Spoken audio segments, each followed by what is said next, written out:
I think the pivotal study in this space was the MORPHO trial, conducted by the US BMT CTN, led by Mark Levis.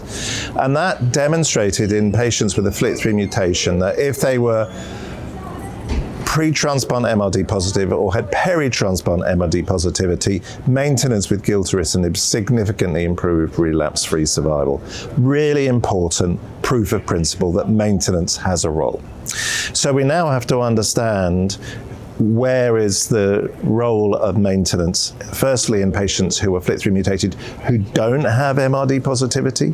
And interestingly in MORPHO, there was no survival benefit. In fact, there was just increased toxicity. So I think one could reserve the use of FLT3 inhibitors in that population.